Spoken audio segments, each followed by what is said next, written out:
And we are live with SOW Ignition episode 106, coming at you from the Don Haskins Center here in El Paso, Texas.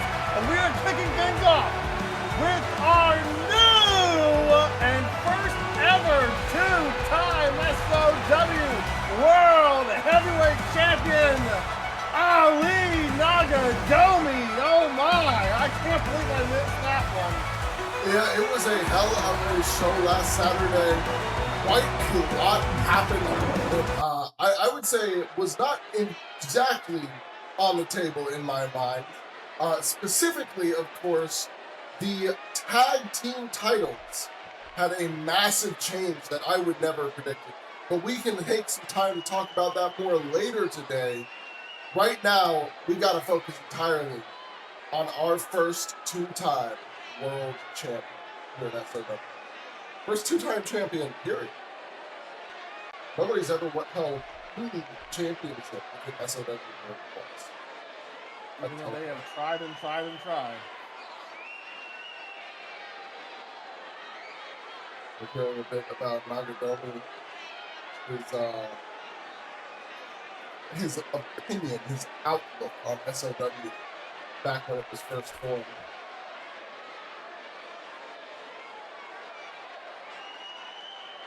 We all remember that title reign, one of our darkest days, one of our darkest periods. Created my disdain for people who didn't work here getting championship opportunities.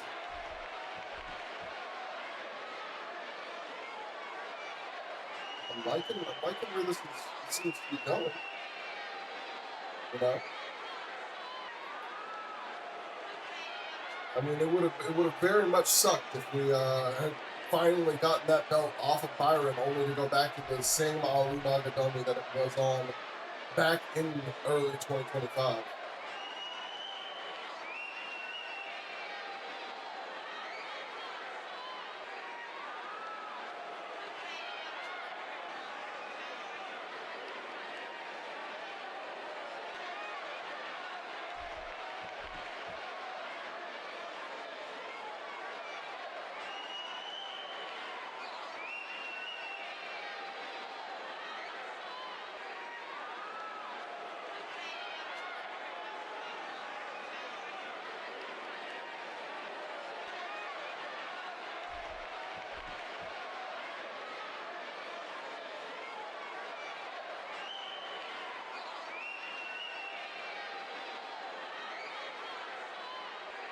Five minutes gone.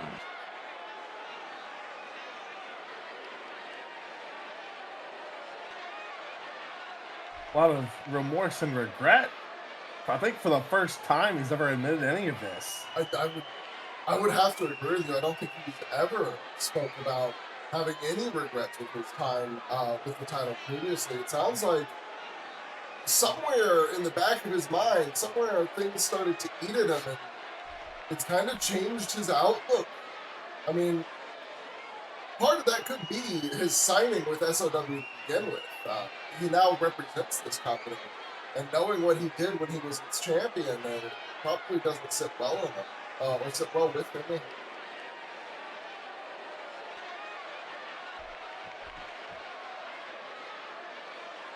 Like I said, I mean, this is the kind of stuff I want to hear from the SOW World Champion. They still got to show it, but...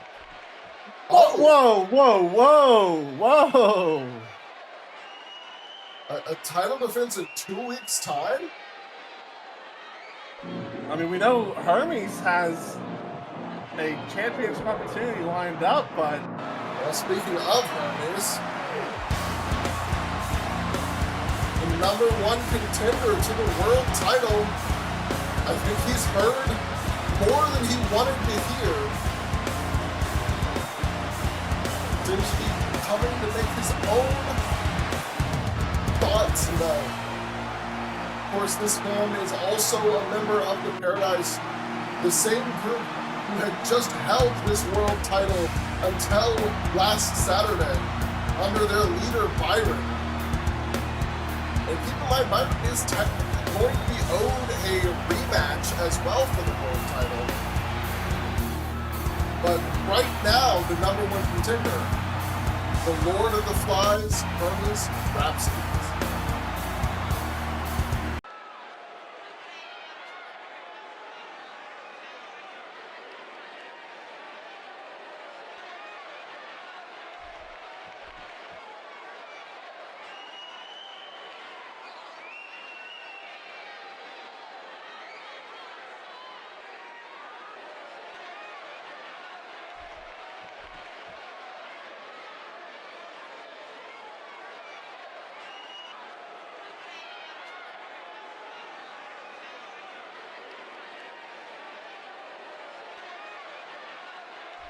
Okay, I mean, I guess technically speaking, even if you are the number one contender, if you don't want to just put out your title shot or call in your title shot, then the champion is allowed to defend his belt before.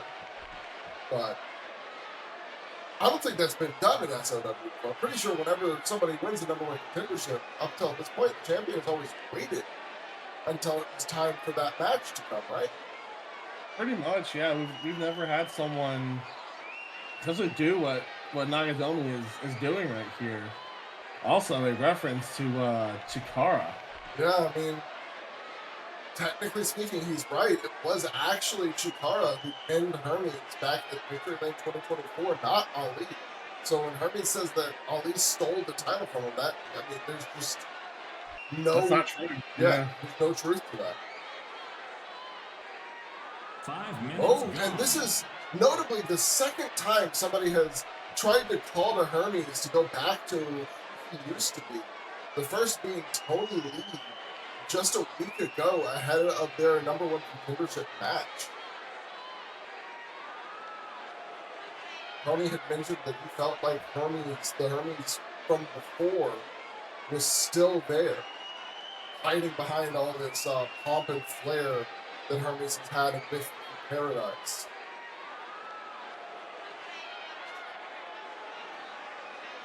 I mean, it's interesting to see it there. I don't think we've had anybody prior to this try to appeal to the better nature of our former inaugural world champion.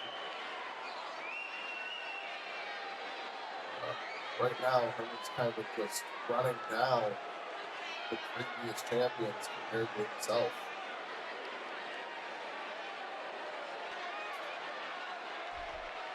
It's interesting that I feel like Ali and Hermes here are kind of having opposite feelings on Byron's championship reign. Yeah, I mean, Ali seemed to be impressed with how Byron acted as champion. I mean, I'll say this. Byron defended the title regularly and never cheated in any of his title matches. He did have less on-average defenses per days than any previous champion, if we were going to go that route, but I mean, that can happen sometimes. It was also, I mean, there was a lot that happened this year that was a little unorthodox for our schedule, so, I mean, it wasn't like he was avoiding challengers. Exactly.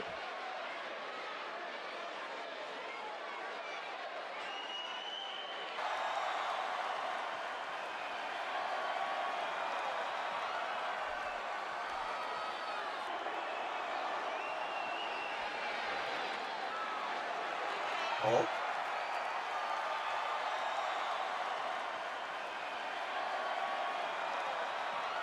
Okay, I mean, sounds like Hermes has set the date for when he's calling in the number one contendership, but that's quite some time away at this point. There's no guarantee that Ali will be champion. No, not even. I mean, it's hard to imagine somebody who could easily take the belt from him, but it's fully possible. I mean, Byron is owed a rematch. And Ali making a pretty fierce call out there, saying Hermes couldn't beat him if he just relied on the Paradise. Oh.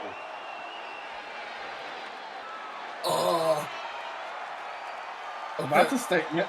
Yeah, wait, is Hermes declaring that he's not with the Paradise anymore?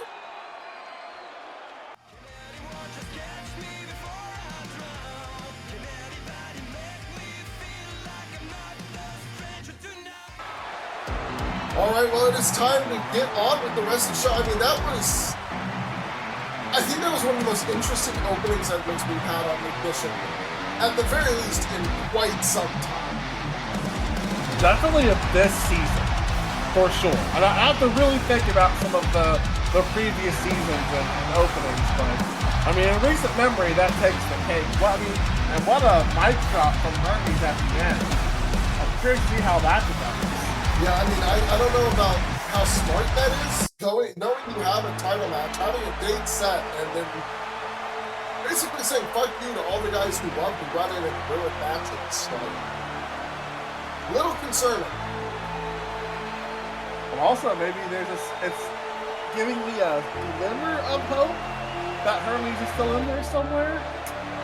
You know, we can all Tony said it last week that he felt like the old Hermes was still there somewhere, and it seems like Ali even made a call for Hermes to go back to who he used to be.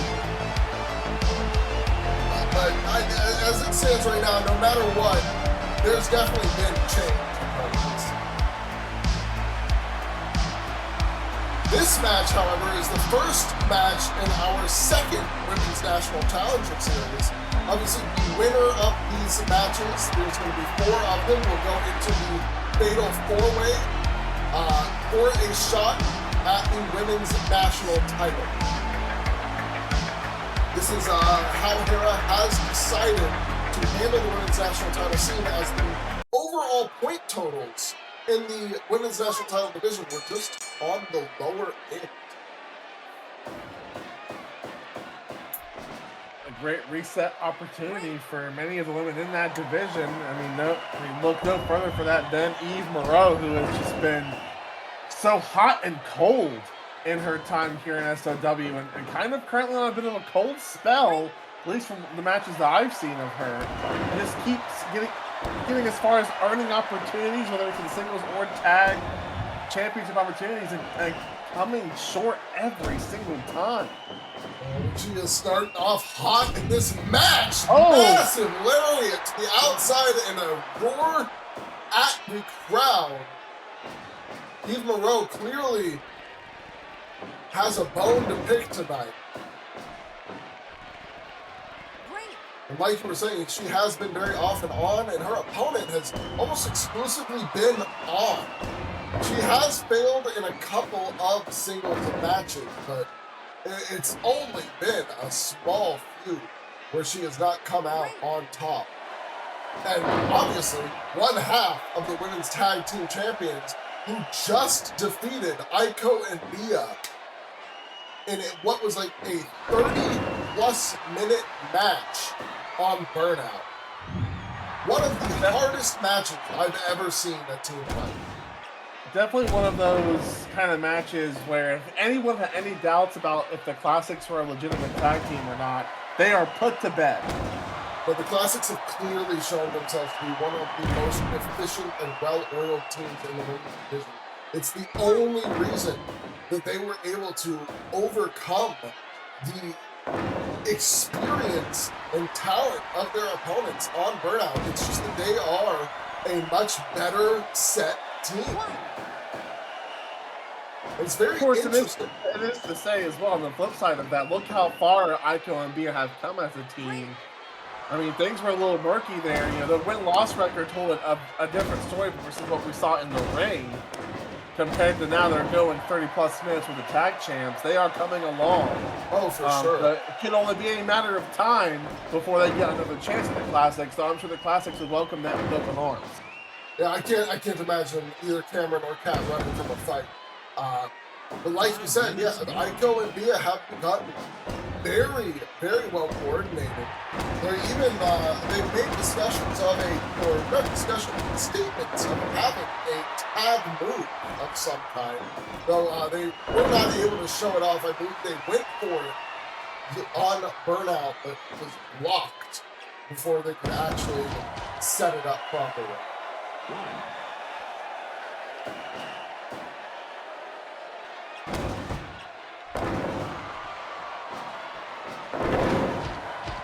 Right right now, and the women's tag team champions tend to stick to the SOW special as their big tag move and focus on each other's, enhancing each other's individual movesets rather than trying to do multiple tag maneuvers. It's a style and a strategy that's very interesting for a tag team, but it's been working so far. That said, you do have to wonder, does wrestling in a team and having your partner on your back affect your singles action ability? Because so far in this match, I would have to say Kat Roberts has been on the back. Pretty much from the time the bell rang to now, I have to agree with you. Eve so far, I mean, just overall dominant offense. I mean, it's everything that Kat can do to just try and slow down the match and counteract the power that Eve has. It's one thing Kat might not be used to anymore, is dealing with women who actually have the power advantage over her. She is one of the more stocky built women here in SOW.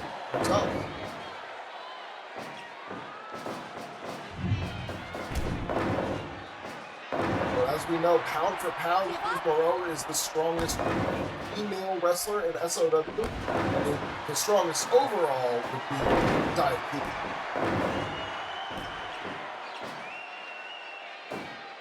Dia, of course, Eve's usual tag team partner. We haven't seen it. What she's up to. Only wonder, but I imagine there is something she has her eyes on. She's had her eyes on many times in the past. I don't think it's currently the tag titles.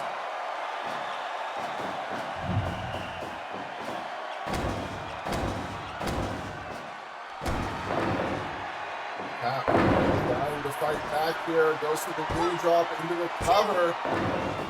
He kicks out at 2. Kat has been attempting to gain the momentum advantage, and it's just tossed out of the ring. 2.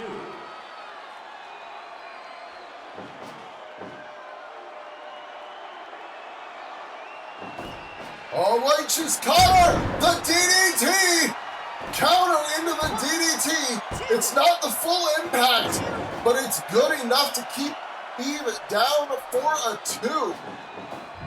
Trying to swing some momentum back into her direction, but Eve kind of just picking up where she left off with another flurry of offense here. Making her run the ropes again. Oh my God! And Eve knows what she just did with that knee strike. That's one of the most devastating knee strikes I've ever seen. Popped her up and let her land down as the knee came up. Oh, Kat. Big wind up into the blow to the temple. And yet Eve immediately and again with the knee strike. But Kat, undeterred, lands a massive backdrop. That gets up first. Manages to counter free, also gets up Kat. She's got her set up. DDT! That could put this away! She's gonna steal this one. Oh my God! No! I was gonna say, wow, back to the drawing board for Eve Moreau. All that offense would mean nothing. Wait a minute! Game explosion! But you can see the after effects of that DDT. It kept Eve down. That is less than optimal though here. She's gonna do something in that corner. She could have tried to set up the muscle buster out of the corner. But instead it's Kat Roberts who gets the advantage. Oh, nice counter from Eve Moreau.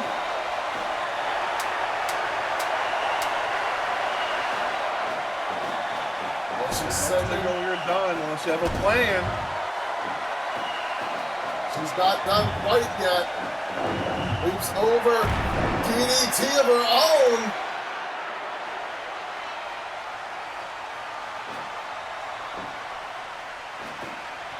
Kat Roberts is recovered now.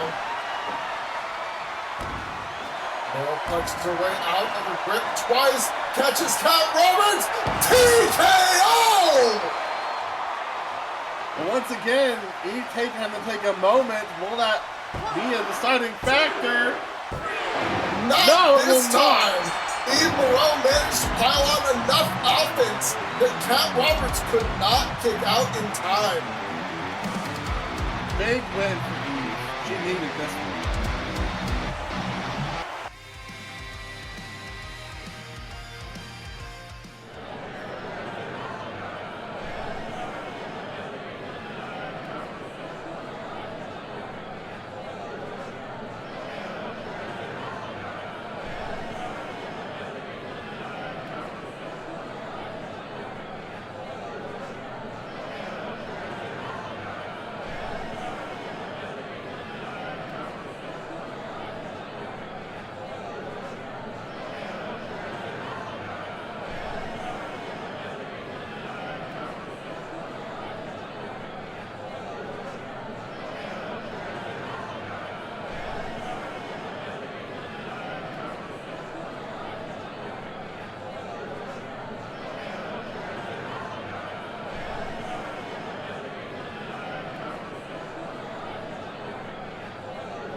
Well, it seems like we have another match set for later tonight. Osiah Johnston versus Bray Windham.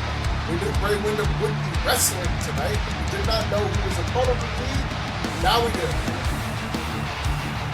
Also seems Pastor has kind of given Oxley instructions to stay put.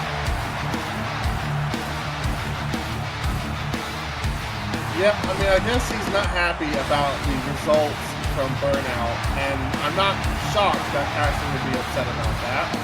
Yeah, I mean, Damien Oxley did technically suffer the loss for their team at the hands of Bray Windham. Maybe Pastor is trying to avoid a situation where Bray makes a play for the national title.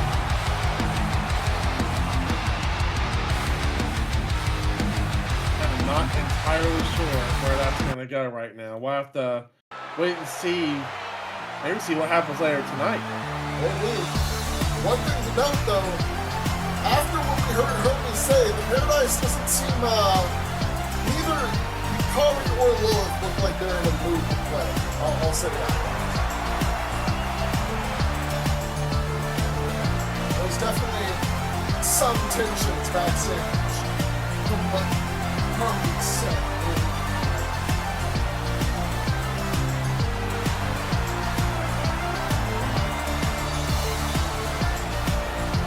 That means their opponents, Corpse God, will have a much more intense match than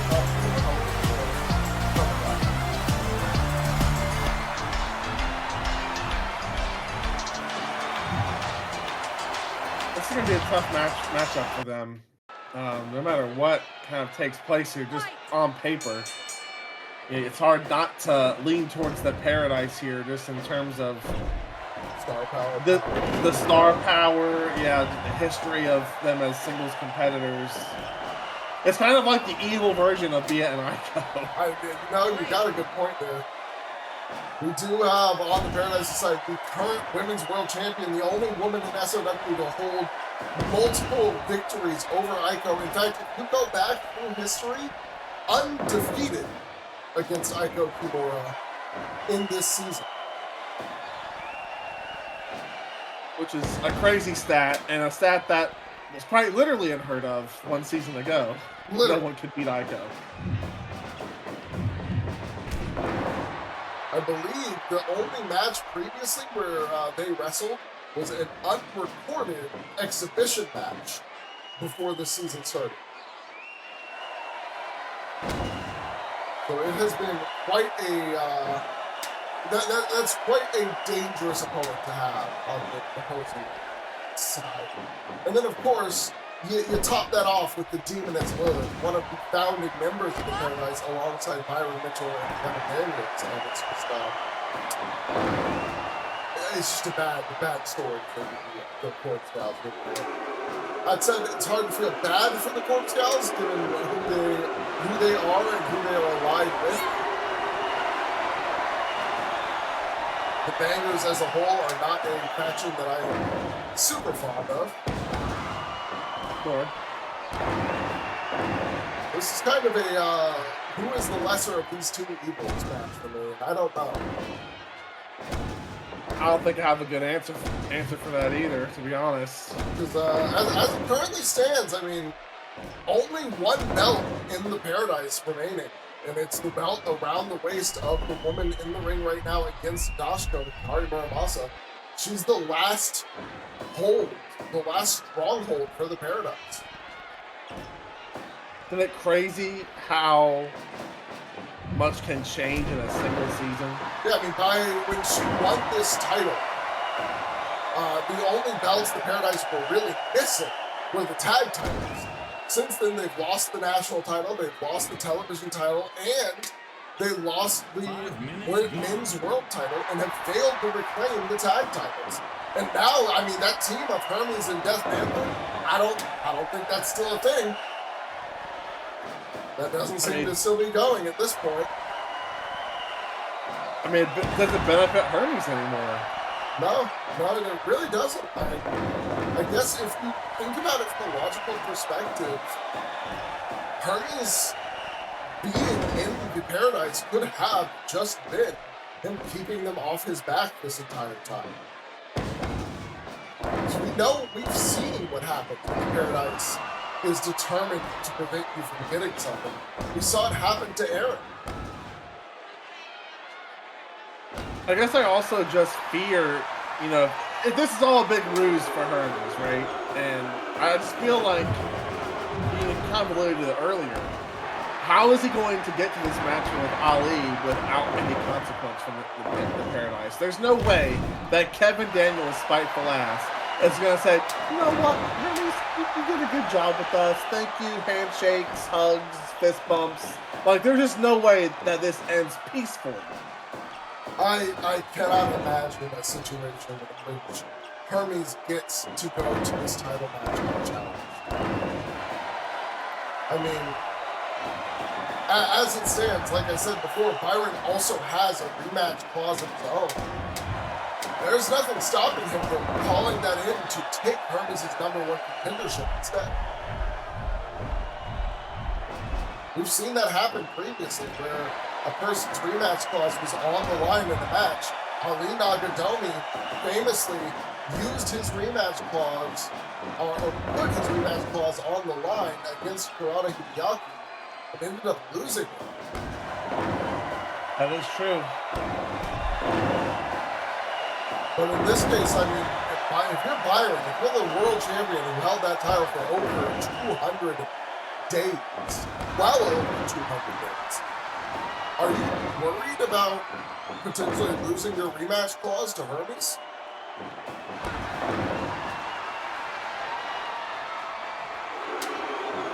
I'd be fascinated to see if we can get any comments from Byron specifically, because now that you put that in my head, I'm very curious as to what his thoughts are going to be. I mean, first off, he's mad he lost his championship. There's no sane person who will lose a world championship and just say, oh, well, until next time, I guess. And yet now, instead of getting a chance to, focus on getting his rematch, someone from his own stable seemingly trying to jump the line and then leave the stable at the same time. I'm surprised that these two women out here are able to focus, because that locker room is probably the most awkward space in the building. Yeah, I will tell you, I did get some news earlier.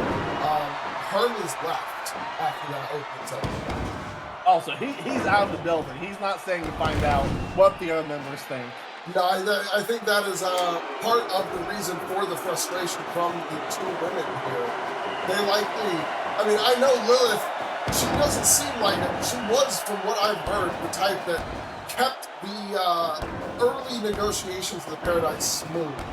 Byron had a tendency to go in with the bat first questions after. But she being incapable of even speaking with her was, I mean, it's clear that none of them saw it coming.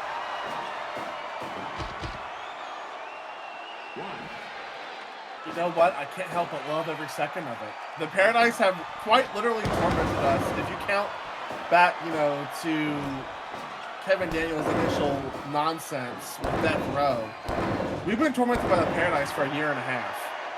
I mean, if we're counting Death Row, that started in the first season of SOW.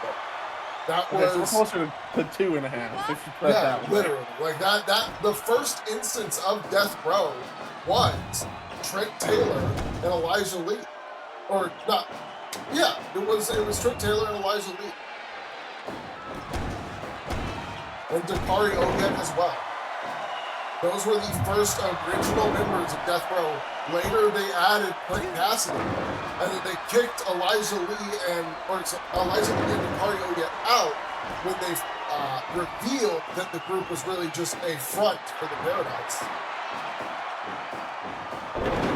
So in reality, I mean, ever since Kevin Daniels brought Elijah Lee into the company, he's been setting this whole thing up. Now we're seeing true cracks in it. And imagine the crack that would form if the Corpse Gals win this match. Oh yeah, that would. I mean, they would get a win over the Women's World Champion. That would be an insane result for them, and a massive blow to the already probably shrunken and hurting morale of the Paradise. Which I can't say I'm disappointed. I mean, like, yeah. If you could have asked me for a worse person to deserve this more, I couldn't think of it. Also, great cut off by Lilith there to stop the dive. Yeah. Up mind games, no play. Who's playing them though is the question. I can't tell.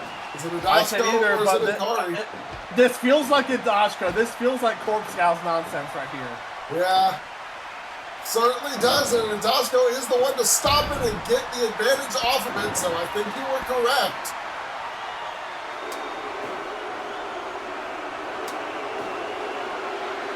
And a tag on both sides now, Do-Hyun and Lilith, the legal women. Fight for the opposite partner, of course. Oh, Hyun throwing Lilith to the outside. And Hikari not getting involved. I think Hikari could be tired from that unexpected workout, that cardio day she just put in over on the other side of the ring. Literally. Oh! You heard that one. Yeah. Lilith bursting into laughter. May have sent a tooth flying across El Paso. Wait a minute, that's getting kind of hot. Oh my God. Really? Dashko's down. Go. Oh, Dashko's down. Wow. That was, I mean, that kick into that back stretch, the surfboard stretch, really must have fucked her up a little bit. She couldn't get back to her feet.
All right, well, now we have a new main event. They just keep changing up the card on here. Our original main event was going to be the Honor taking on Kaito Meiji's Ryusei, but now it will be a SOW Television Championship opportunity. Nathan Fisk versus Swab Jackson versus Dakari Ogen. We also have a match set for next week. Death Row will be reunited as a team to take on Pierce Larson and Liam Wayne. Because Pierce Larson and Liam Wayne both want revenge against Mike Cassidy and Trent Taylor for how the two of them have been treating the recent JoJo graduates. Right now, however, we have to get to another match that was set up earlier tonight. Bray Windham's opponent finally decided by Castellic and Osiah Johnston, continuing this war between the Empire and the House of Troubles. Right now, the Empire remains on top of the war overall, with, I believe, 3 total wins to the House of Troubles is 1. But unfortunately, in the eyes of the Empire, it keeps the House of Troubles in the fight.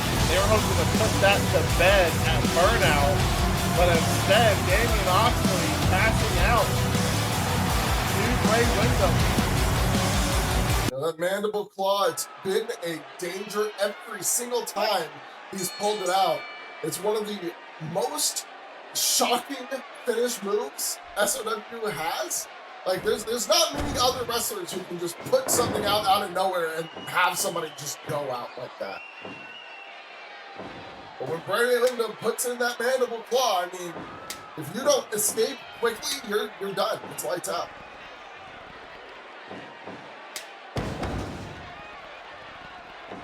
That will be what Osiah has to avoid tonight. Otherwise, I mean, it's going to be not a good time to go back to the Empire's locker room. I mean, Already one weird locker room tonight with the Paradise, and now if Bray gets the victory here, whew, oh, for sure. it's time to clear out the backstage area. I'll say Osiah, I mean, Cass just put some faith in him because Osiah's had a lot of good success as of late. 3 wins and only 1 loss in his past 4 singles matches. He's been climbing pretty well. I believe he's been looking for a television championship opportunity of his own. Were it not for this match, he might have been named for the triple threat by Johnny King. That said, if he wins this match, it might even start climbing him towards a national championship opportunity instead. Though I don't know how Damian Oxley would feel about it.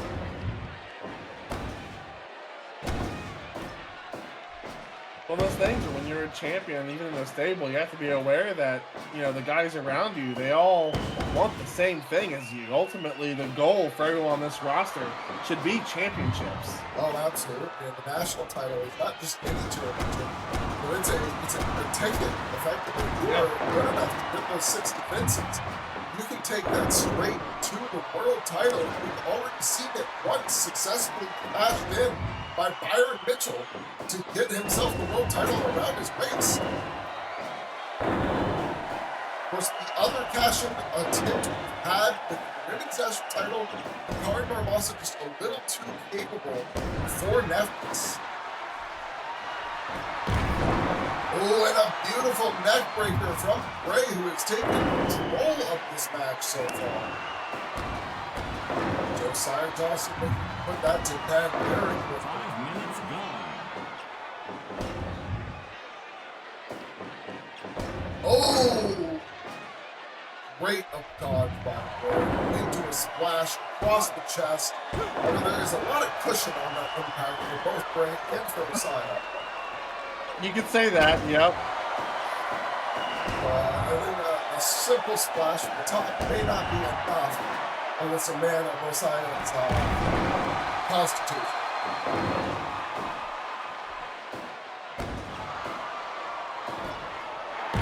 Ooh, a spinebuster with Bray, as always, just ignoring damage like it doesn't matter.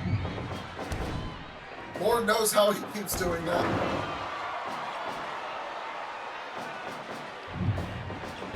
Oh! Good Lord.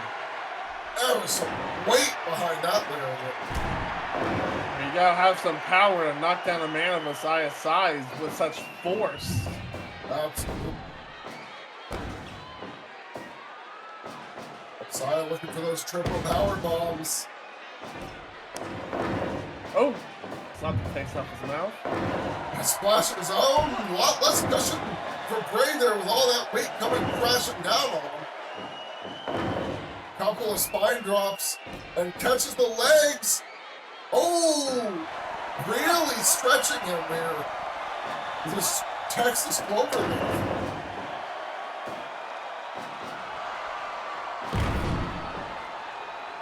A stalling body slam of sorts there. And the code breaker as well. Messiah trying to build his own momentum. He didn't quite get enough recovery time that he wanted. Full Nelson slam from the Nightmare. Goes for the cover, only a 2 still. As Messiah starting to show off that strength. Not just a big body, the arms are big for a reason. That's muscle. It shoves Bray across the ring. Took the time to catch his breath. Bray. 10. Oh, another code breaker.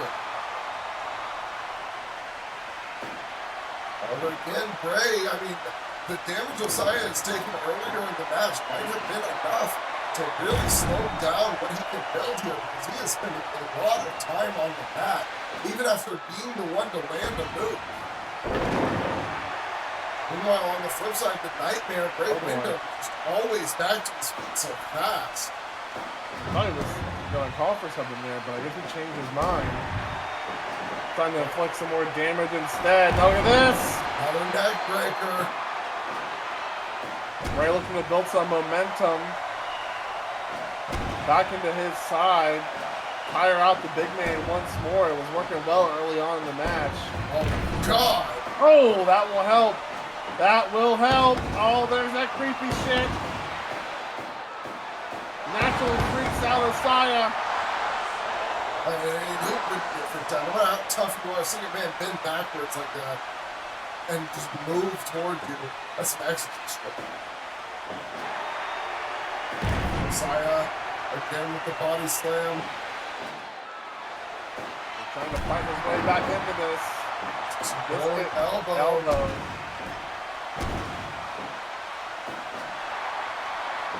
His go-to move in this match, trying to slow down Bray. Right now it's working. Both men up at the same time. Both men staggering on their feet, in fact. Goes for a back elbow. Bray avoids it with the atomic drop.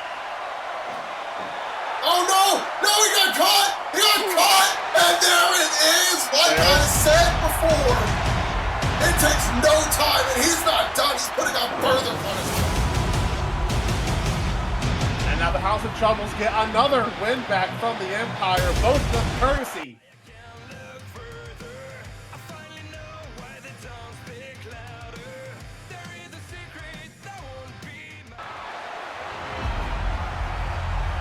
Well, maybe this is a chance for the Empire to get a foot back up.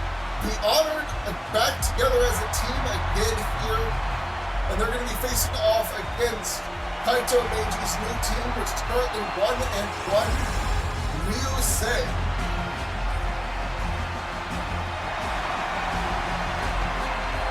It's I feel like we're in a tense situation now. If things don't start going their way soon, Caster's going to start having problems. Caster is a man with only so much patience in his body.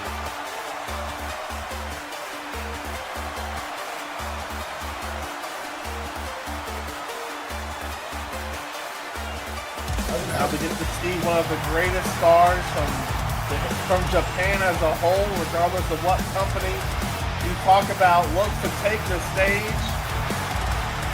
For the young lion. What an opportunity. The you say the team of Izama Taichi and Kaito Meiji and this theme that they have gained for themselves is, I mean, it's pretty good.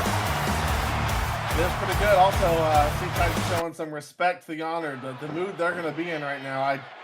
Not unsurprisingly, they didn't return the favor. Can you believe it? No bows from the Honor, despite their name. They're in a situation they probably don't want. They were hoping to come into this match off of a win from Osaka, and just having a nice, good, clean fight. There's no pressure on them, but they still want to win.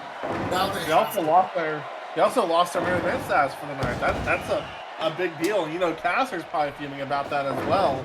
He works hard to negotiate for the Empire to get main event matches. They're hard to get. Yeah, I mean, and unfortunately, when the television champion decides he wants an opportunity for his title as the main event, that's kind of his right. He owns the SOW television right now, in a metaphorical sense. Well, those, not quite the old Ignition Championship rules, but they still have some sway, especially in regards to, there's been a lot of comments online about how since Johnny King's won the belt, it's not been defended as often as he'd like to see. Yeah, I mean, he as far as I know, he's defended it exactly once or twice at most. Currently sitting at 45 days. I honestly, I should check. Give me a second. Let me go through our records. Meanwhile, the Honor are going to bust out a tag team move, sending Taichi to the outside of the ring and starting the count, but he gets up pretty quickly, so nothing to worry about there. He about got caught on the outside with Alexei, which would not have went well for him. Wisely goes and makes the tag to Kaiju.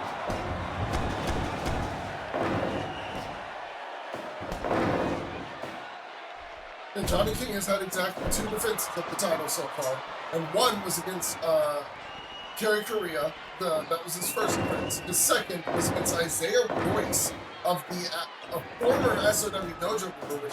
I remember reading online from a lot of people that they did not feel that was a proper title defense, because Royce was clearly not ready to be challenged for the title. That's probably a fair criticism. Yeah, so I'm hearing a lot of paper champion talks online. I'm not sure if that's just because of the people, the one true title defense that people want to recognize, or if it's because Johnny King doesn't work here. But either way, people are not fond of the Johnny King television title ring at the moment. We'll have to talk a little more about that in our main event coming up next, because right now, Meiji Kaito in the ring. Yeah, Kaito is healing right now. I mean, we're seeing some fantastic technical wrestling from him, which you would expect to see. Absolutely. He's so good. He's one of the only men who can go toe-to-toe with Brian Richardson on the technical front. He was never able to... I miss our Dragon Slayer. What was that? So I miss our Dragon Slayer. It's been a while. Yeah, we haven't seen him since the Grand Prix ended, actually, since record entrance. Hopefully he's okay. Yeah, we know why we haven't seen Aaron Payne, and that's because he's no longer cleared. We don't know when he'll get cleared, but currently unable to compete. But Ryan... He spent the whole year fighting and quite literally worked himself too thin and is banged up. From what my sources have said, is that he's nowhere close. He's nowhere close to what I've been told as of late for Aaron. Yeah, that's all I've heard as well. As for Ryan, I mean, he's just not around for the time being. Nobody has any real news. There's no injuries. Nothing of that variety, at least. It seems he's just either on vacation or otherwise busy. Look at this, another tag team move from the Honored, same result. Sending their opponent to the outside of the ring, but they are unable to get any shenanigans afoot out there. This seems like they're looking to it. For a moment earlier, they did, but this second time they decided not to. Unsurprisingly, considering. She stall long enough for Taichi to get out of the corner and back over to the other side of the corner.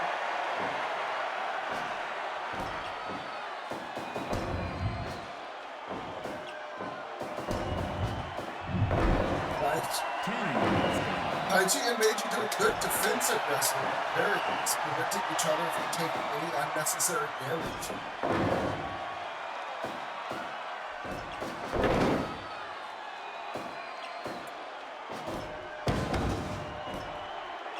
Back and forth slams from Alexei and Taichi. Now, the forearms versus the chops. Alexei, that improved strength that he's gotten since the start of this season, coming through for him here against this otherwise much bigger wrestler, Taichi Kazama.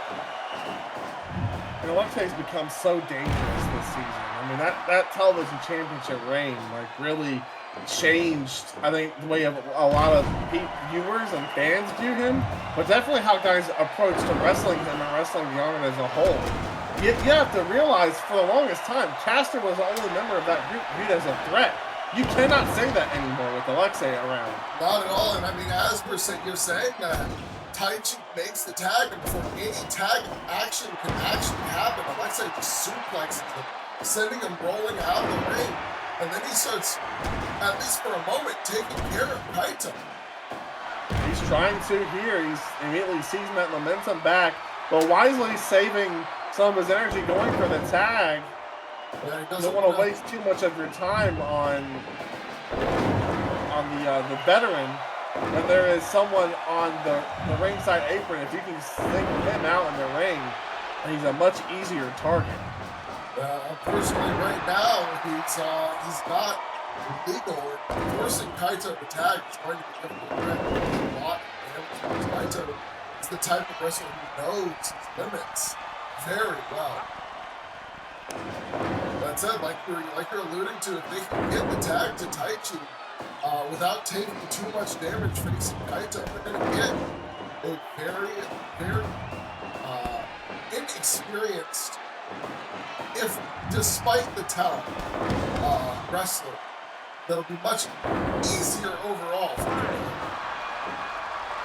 At least that would be the logical theory you go into this match with. You want to single out the rookie. Yeah, survive Kaito's offense. That's got to be the goal. Make Kaito get tired enough even where if you can't force him out through dealing damage, survive his onslaught and make him need a break. And then quickly use the opportunity with the rookie in the ring to take advantage of that and try and steal the win. And it's going to be very, very difficult to beat Kaito Meiji just straight up. Oh, absolutely. We've seen how close Kaito has come in similar to getting the world title. Ready! Oh! Massive powerbomb to Taichi, too. And now, look at there's the bell. Alexei. Alexei finally returns the bells on the ringside apron after powerbomb and Taichi to hell. Oh my God. Now Alexei, legal man. Yes. And unfortunately, that dropkick did not keep Kaito down the way he was hoping. And but all he thought about going for the tag. Oh my goodness. Alexei was down for it, decided maybe it's time to keep the pressure up instead. As he hits a huge dropkick. Next the ankle then right afterwards.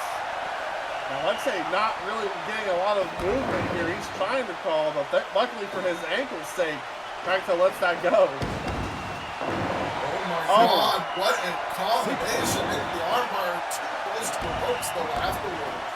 And Taichi loving this, of course. He's seeing how good Kaito is getting that opportunity. Dodged the drop kick!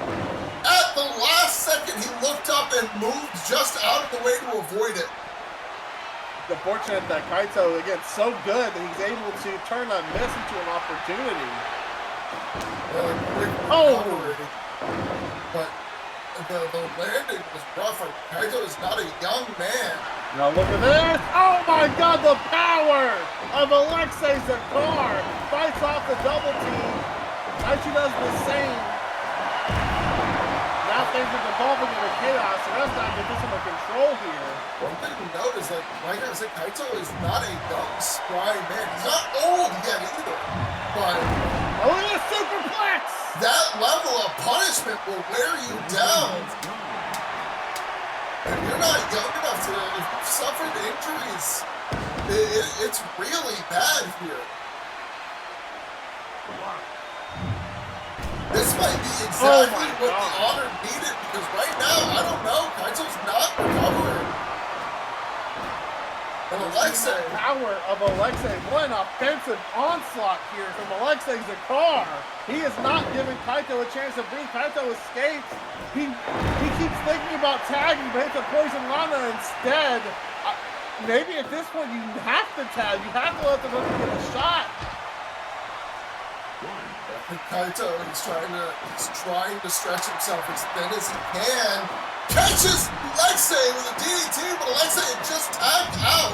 I don't think Kaito actually noticed it. And he gets hit with the back elbow. Follows it. Oh my god! Wait, what? Al Markley trying to follow up again rather than just going for the pin. That was a strange mistake there. And now Kaito knows he has no more left. He has to tag. Lest he risks falling into another sequence like that. Because I'm gonna be honest, I think Alexei just set them up for a win, and Al did not go for it. Yeah, I mean, Al fumbled back. Let's just call it for what it is. That was a 1-2-3 opportunity. He just let slip through the cracks. Even if you get Taichi in the ring now and can speak to the strategy we spoke of earlier, he doesn't get the 3 count there. Gets the cut play used up. Now look at this. Oh my god, Taichi starting to clean house. Al Markley sends him to the corner and drops him with a Death Valley driver into the turnbuckle. Sends him over to the Honored's corner where they go for a double team move, but Taichi blocks it. They get too focused on Alexei there, and now could be getting caught. It's sent into the ropes. Drop to the backbreaker. Perfectly executed backbreaker from Al. And now this could be a momentum-shifting strike exchange for either side. Alexei looking like he's confident Al's going to pull it off, and he does. What a clothesline. Right into a cover. But no! Taichi kicks out. I mean, one thing you've got to keep in mind, Taichi has not taken much punishment overall in this match. The majority of it has been to Kaito Meiji as Taichi lands the rolling elbow. He also doesn't go for the cover. He's not done. With Alexei down in the ring. Okay, yeah, Taichi now seems to be getting ahead of himself as well. He hit the rolling elbow and had the opportunity because he did one and two another, but he didn't go for the cover. Now Al Markley taking the time he needs to recover from that, but we're actually running on low on match time, I think, at this point. Remember, these are only 30-minute tag matches on television. Alexei calls for the tag, Al says no, and gets caught with a rolling elbow again. Could do it if he go for the pin. I sound like Jim Ross. Go for the pin, damn it, go for the pin. I think he was looking. I know there's another move that he hasn't used until this point. I think he's thinking he might need it, but at this point I'm completely with you. Al Markley has taken a lot of punishment. I think you just got to go for the cover. Time is not your ally here. I mean, a tie, the Honored, they're going to take a tie because it's better than an outright loss. Oh, goes for a roll up. Looks like the cut play might actually be out on the Honored side as Martin fights back. That means now it's likely out on the Yusei side as well. If they can't find a way to end this match. There it is, another rolling elbow. Off the ropes again.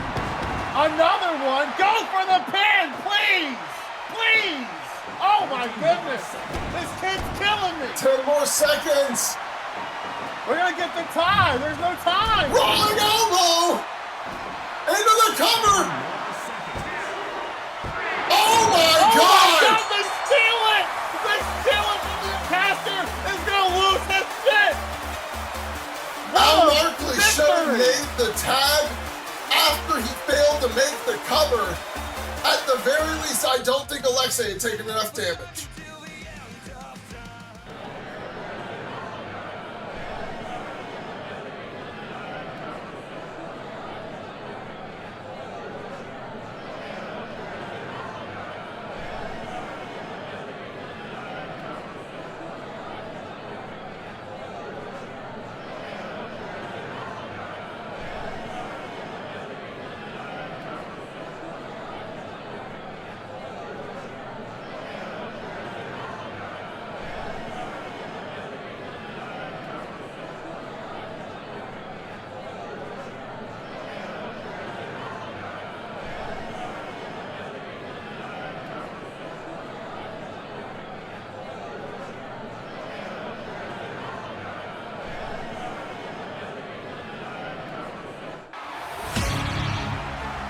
Well, it is main event time here on SOW Ignition, and we have what I have been told, elimination triple threat to finish off our night. First out for this national or television championship opportunity, SOW Jackson. He has looked incredible in the last couple of months, really.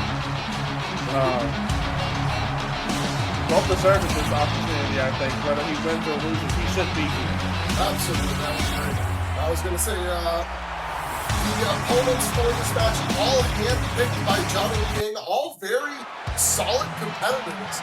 I mean, Nathan Fisk, a member of Disruption, has had some very good success in the tag division, even though they haven't gotten a second title shot yet. They did get one, and they did a good damn effort out of it, coming closer than anybody other than Fate Unbound to beating the Destin Sabres. I mean, you can't get much closer than actually beating them. So. It's only a matter of time before we see the Destin Sabres going for those tag belts again, too. I would imagine, it will not be long. They have a rematch clause, of course. We can see that rematch come anytime soon. My guess, though, would be a word, I mean, that's going to probably be repeated quite a lot since it's only 2 shows away. String. I would agree with you there. That's where I would call it. There's always a risk, though, of waiting an extra pay-per-view. What if Faded Unbound gives it a pit stop? Then your rematch clause kind of goes up in flames. But I have faith in the people who beat the Destin Sabres that they will retain their first time. It's personal.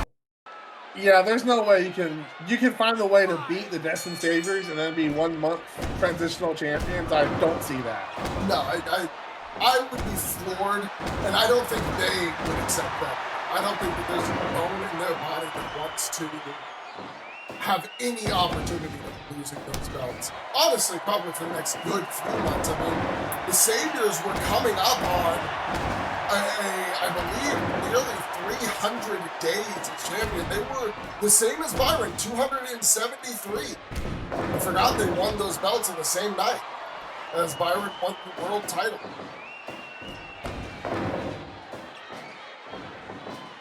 If they had retained at Burnout, they would have hit 300 days as champions. That's insane to think about how close they were to that milestone.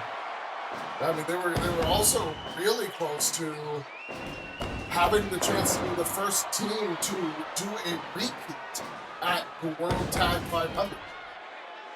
Of course, they could still do that and reclaim titles, because that is one thing Fade Unbound will have on the horizon. Is even though they won these belts here in August, in November, they're going to have to put them on the line in a tournament where the final of the tournament could not even involve them, and they will lose the belts no matter what. They could even fail to make the final of the tournament. It's true. It's theoretically possible you don't even get to the pay-per-view as the champions and still you lose your titles because you didn't make it through the Swiss round.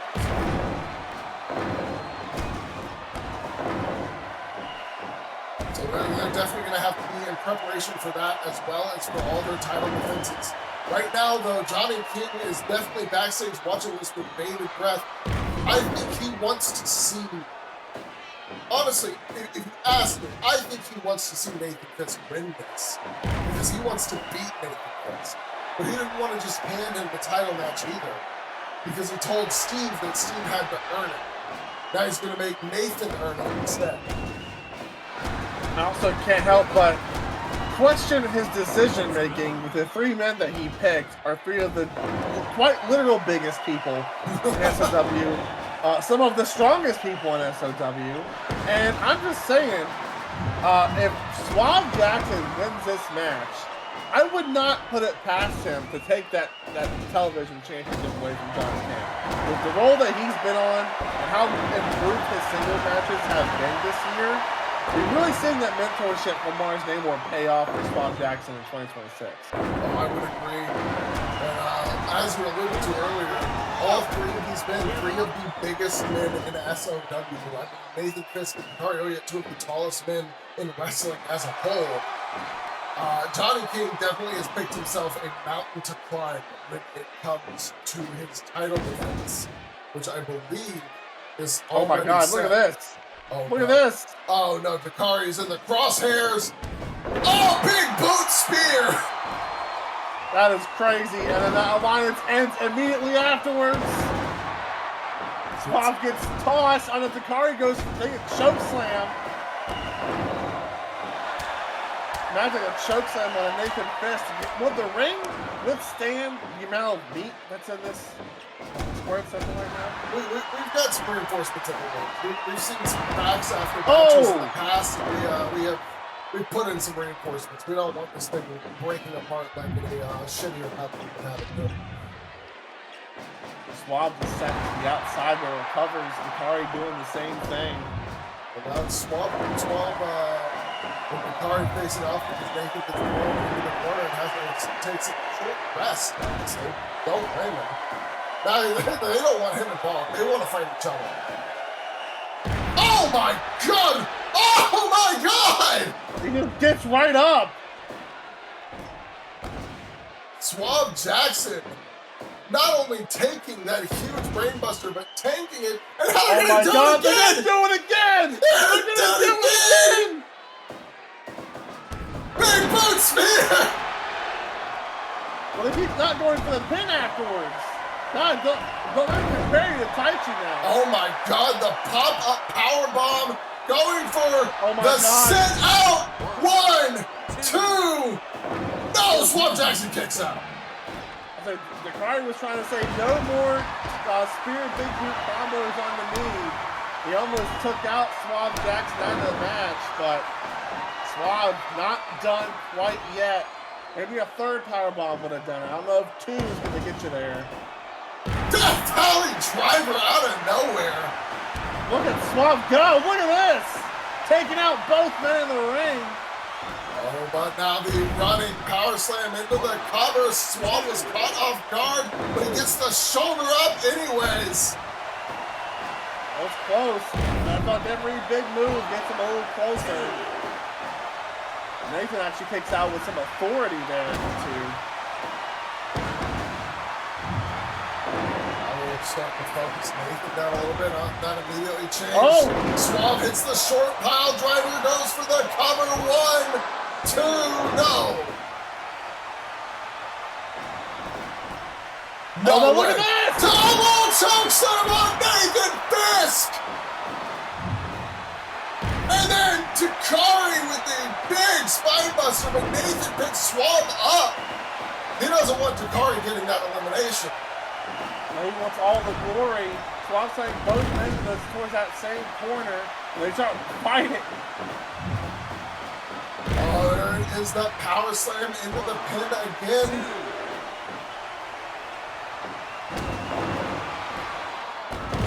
Nathan knocking his opponents down with these punches. Some of the strongest strikes in the business here, but... Oh, wait a minute, I think Swab got caught! Yeah, he was going for the spear, gets tossed, but Swab again goes gets back to his feet. Takari cannot toss Swab around, and Swab is now forced Takari to tire himself out. And then put into a bear hug for all of his troubles. To boot, makes Takari getting some more cardio in. Good night for the cardio nights for the SOW roster. We saw it in the women's tag match earlier, now we're seeing it here. It's important to get your cardio in, folks. Can't just always do weights. Absolutely. Oh my God! Oh my God! They're gonna do it! To Takari this time. And Swab with a stalling backdrop to Takari. But he's looking to finish Takari off. Town business goes for the cover. 1, 2, 3. Takari is out of the match. It is just Swab and Nathan left. And Nathan looking to pounce jackknife. Confident cover. So much damage. And that is it. Nathan saw his opportunity and pounced immediately on it with the jackknife. He is going to face Johnny King next week. Well, everybody, that is all we have for tonight. As always, I'm your lead analyst, Devil D, here with my commentating partner. We're signing off.